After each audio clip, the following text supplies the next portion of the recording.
The last week of OTAs are ready to lift off. Who's rising? Who's making a name for themselves? And where does the Patrick Mahomes contract sit right now in a very interesting time in the NFL? We're into that today on Locked On Chiefs. From the land of the free and the home of the Chiefs, this is the Locked On Chiefs podcast.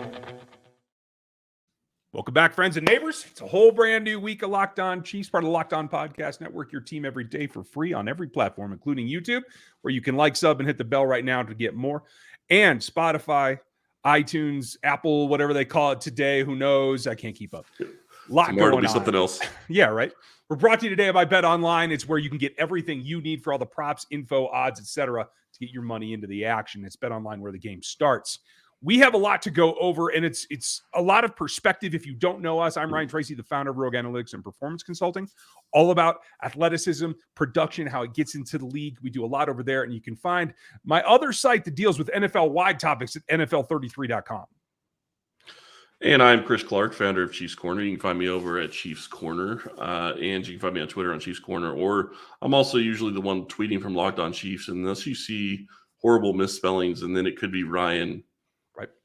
But usually that's only about 1% of the time. So it's a clean tweet. It was Chris. Generally speaking, yes.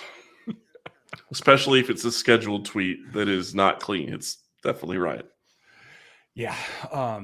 Google Voice. Get better, okay? I need help. I need help. All the help you can get. Yeah, absolutely. At every turn. Getting help is something the Chiefs have been doing in a number of ways across the board. And that's what we want to talk about today. Before we get to Patrick Mahomes, we'll talk about him and where his contract is, because this is going to be a very interesting week around the league comparatively to Patrick the Cheap Mahomes. That's what I'm starting to call him for reference. And I know you're going to have it over on Chiefs Corner. I know you're going to have all the rundown about where he is and that kind of stuff. But as we start today, risers and fallers.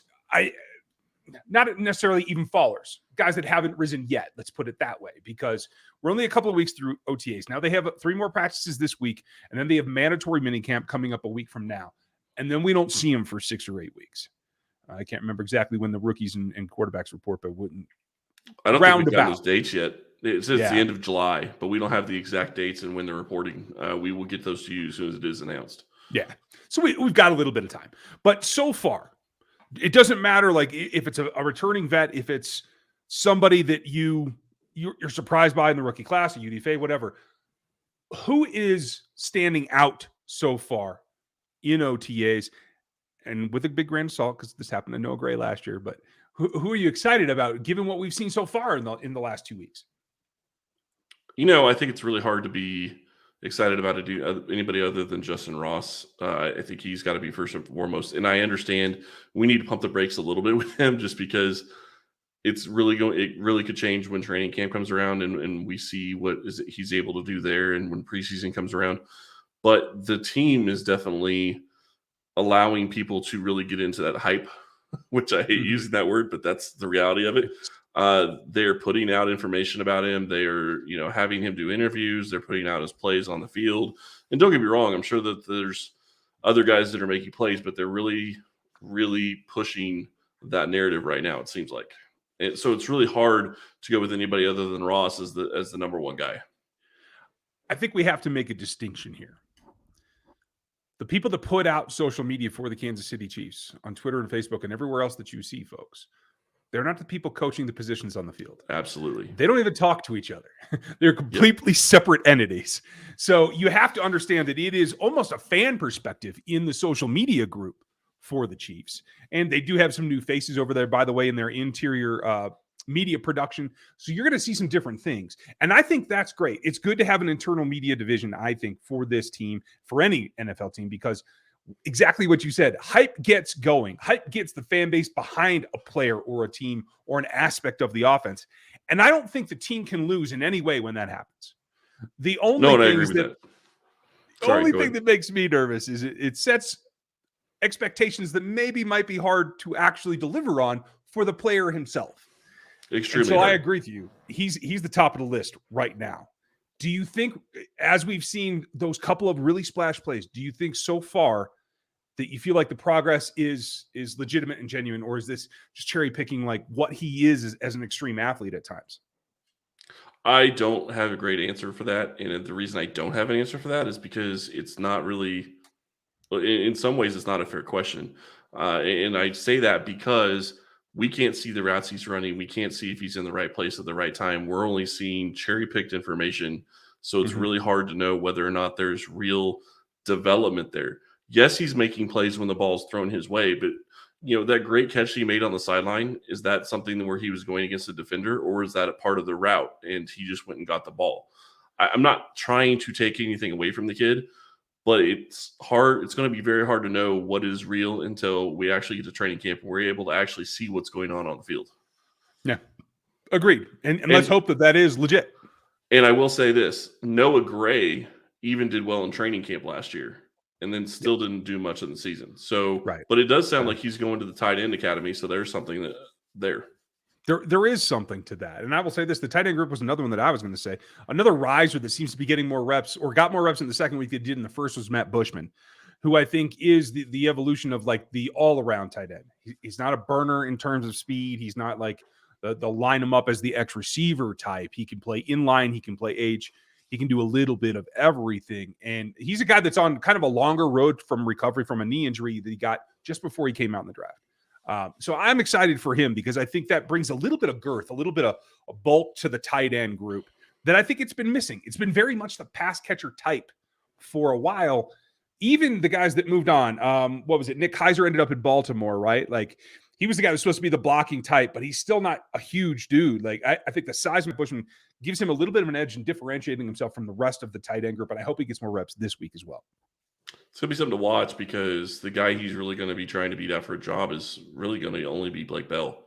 I don't think any of the other three guys are going to be looking over their shoulder for Bushman, mainly because I don't think Kansas City's looking at having two of those types of guys on the team. That's exactly what I think.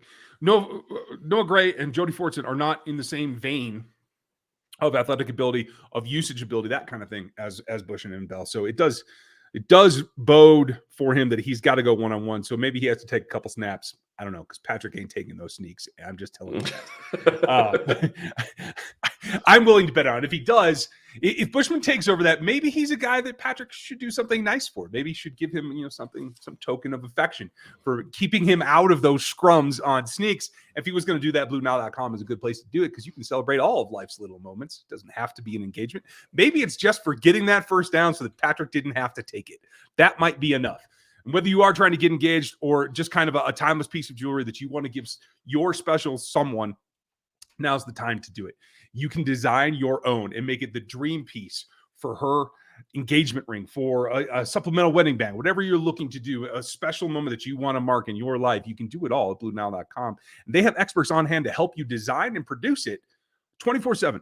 It's a unique service that I think is really interesting if you're trying to do something unique for the person you love. Make your moment sparkle with the jewelry that you want from BlueNile.com. And our fans, all the Chiefs, Locked On Chiefs listeners get $50 off of any $500 purchase or more. It's a podcast exclusive, and all you got to do is use the Locked On code when you dial in. That's Locked On is the code for that promotion. And every order comes with a couple of key things. It's insured for loss or anything else. It ships free. And you get in packaging that won't give away your surprise.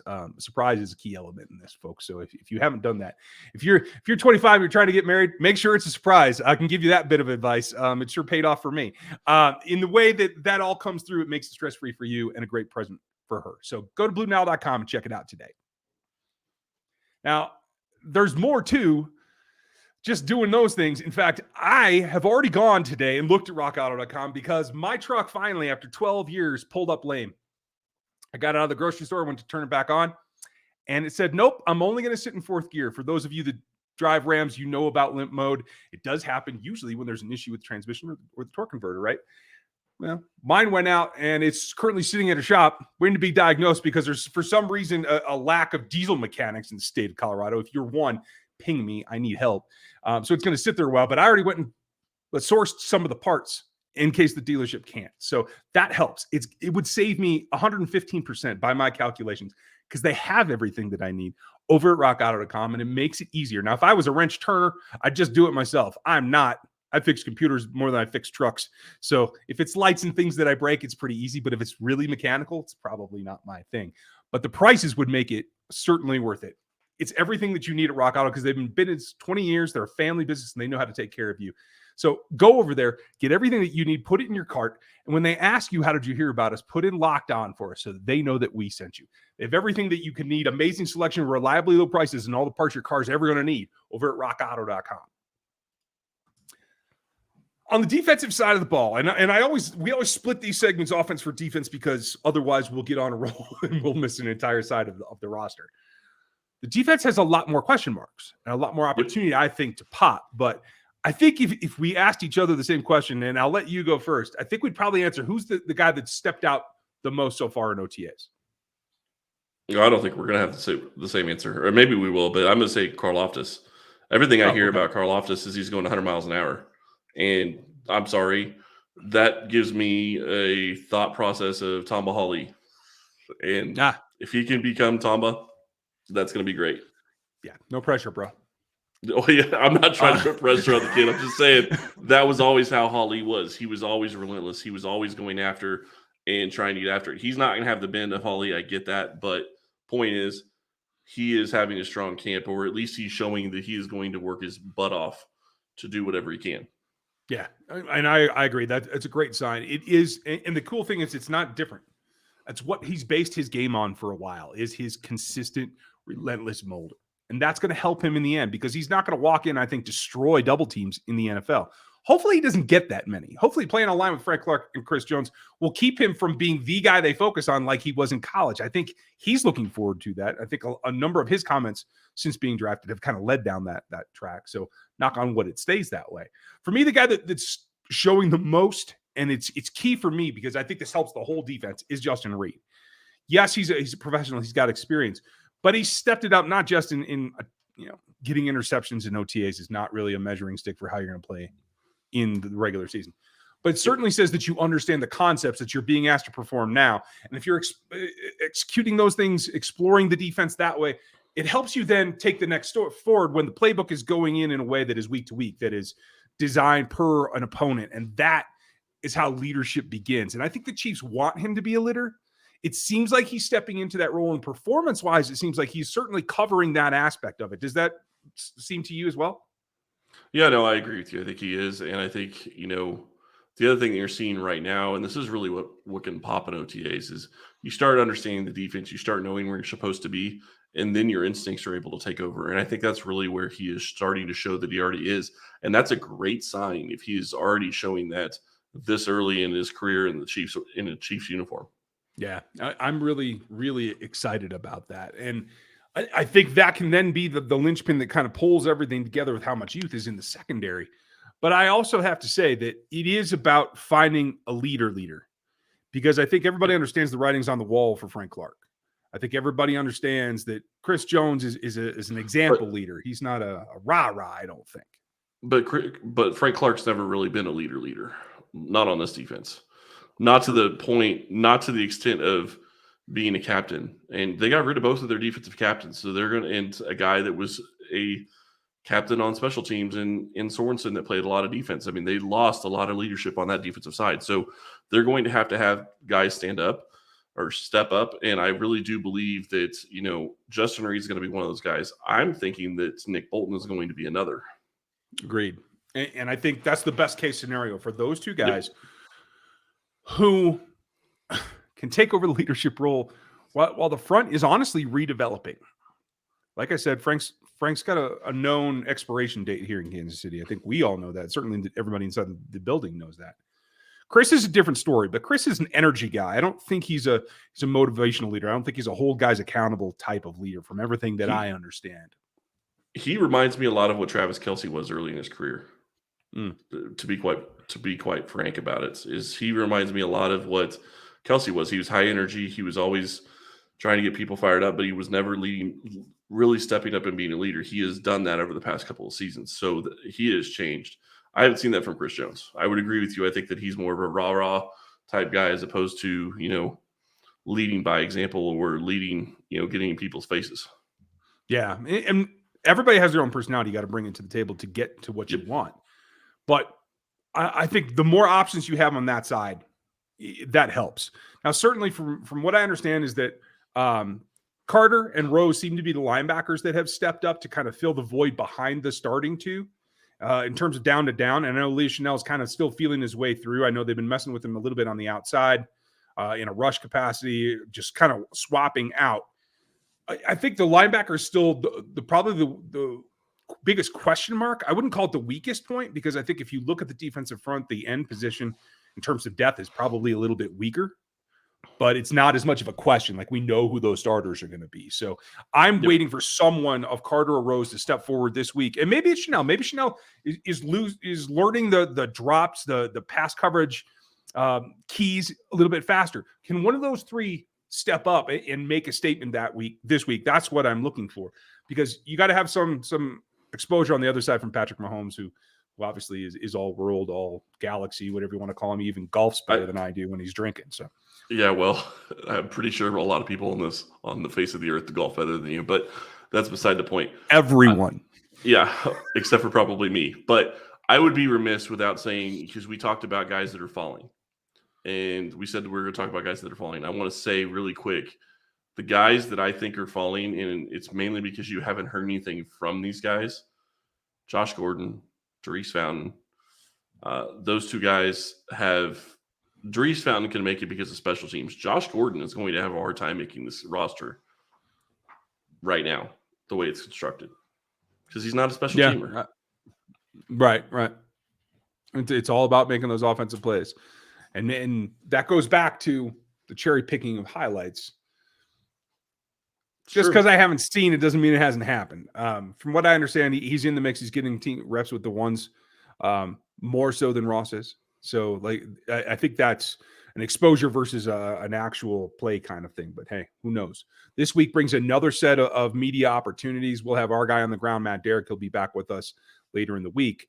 But one guy who should be there all this week, I'm pretty sure, because I don't think he's in any golf tournaments, is Patrick Mahomes. The guy that I think is now the deal of the NFL. But we need to get into what isn't happening with Patrick that is happening around the rest of the league and what it means for this team going forward. And if I was to make a bet on whether or not Mahomes was going to be this week, I'm sure BetOnline would probably have a prop for that. I would agree with you. He's not going to be missing because of some golf game at this time. That was a great thing for charity. I have no problem with the missing last week. But BetOnline.net is your number one source for all your betting stats and sports info. Find all the latest sports developments, news, and odds, including this year's basketball championship matchup, the NHL Hockey Conference Finals, Major League Baseball, which is still going on somehow. And, of course, all the latest fighting news from MMA and UFC to boxing. BetOnline is your continued source for all your sporting wagering information, including live betting, esports, and more. Head to the website today or use your mobile device to learn about the trends in action. BetOnline, where the game starts. The game starts and ends with QB1. And yes, it does. Everybody around the league can argue all they want. Whatever. I don't care who won last. I don't care who has the slightly bigger arm. Yeah, right. Till further notice, Patrick Mahomes is QB1. Yep. And the thing is he's not QB1 money anymore. And it's almost shocking to me at this point that 2 years into this contract, when we're talking about something in the division, let alone in the rest of the league, that is so outlandish to me that Patrick Mahomes, what is it, 41 against the cap this year? I can't recall. 35.7. 35.8. Lord. So 41 is until next year. It's such a deal that it's almost ludicrous. We were all flabbergasted at $500 million when this deal came down. But we're talking right now about Patrick being not only, was he fourth now overall in APY? I can't recall. No, I think he's still up there in APY. Give me a second. I can look at that. But we're talking about him going from, if not the top, near the top. Third. To maybe he's third. Third. Okay. It's all right. I thought it slipped a little bit farther. But so now he's third.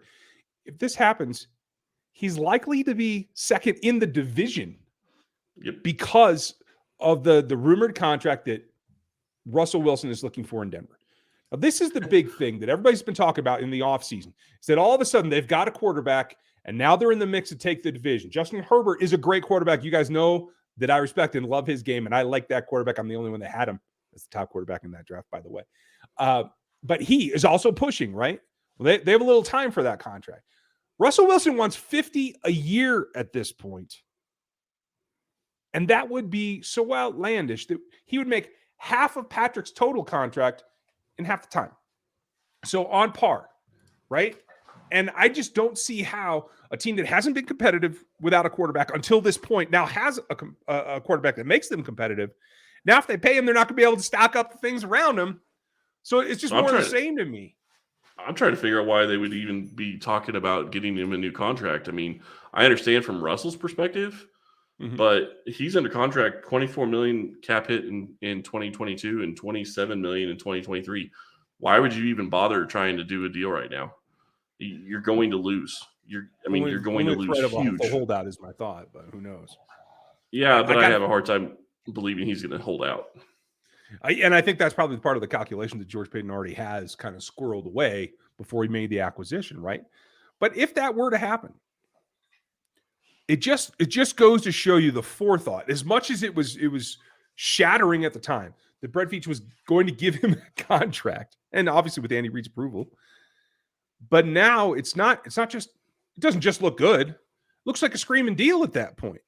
And that would bump Patrick down to second in the division. That's something that I don't foresee being able to sustain competition against Mahomes, who now the overall roster is going to get cheaper as we go forward. Well, end of Frank Clark's time. Yeah, and I will say the other part of it to me is you're probably looking at a situation where Mahomes would be the number 3 QB in the division in a couple of years. Because I bet you Herbert is going to get paid just as much as Russell Wilson is asking for, if not more. Even if they don't make, everybody's favorite all-star, they win the West and 7 Super Bowls in a row because it's that time of year where everybody picks the Chargers to win everything. Even if he doesn't do that, he's going to get that money. Yep. Yeah, and, I will say this about the Chargers. I think they're going to be a good team. I will not be picking the Chargers over the Chiefs until I actually see them do something that makes me want to put them over the Chiefs. Because last year, they won one of the games against Kansas City in Kansas City when Kansas City turned it over 4 times. The second game, Kansas City's missing Willie Gay and L'Jarius Sneed. And to be quite honest, and I believe it was even a short week in Los Angeles, and the Chargers should have won that game. They lost because of their coach. They lost because he was too aggressive. And if he continues to make those types of mistakes, you're going to see situations where they're not going to win games that they should. Yeah, and that's a fair point. I just wanted to revisit the fact that not only does Patrick's contract look good now in terms of cost per performance, it's only going to get better here within not only the next 6 months, but the next 3 years specifically. So that allows more acquisitions, more changes. Frank coming off the books, Orlando will eventually go on the books, that kind of thing. But the whole roster, as the cap grows, is getting smaller and smaller so that you have room to maneuver to do new things.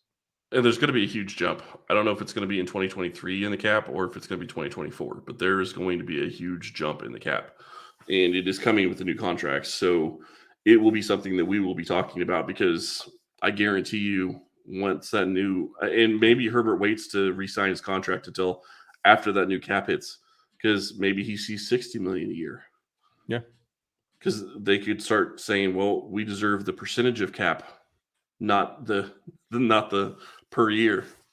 That's what I'm waiting for is the seismic shift in the way contracts are negotiated. I think that's going to be really interesting. And we'll get more into that tomorrow, folks. Probably down the line tomorrow.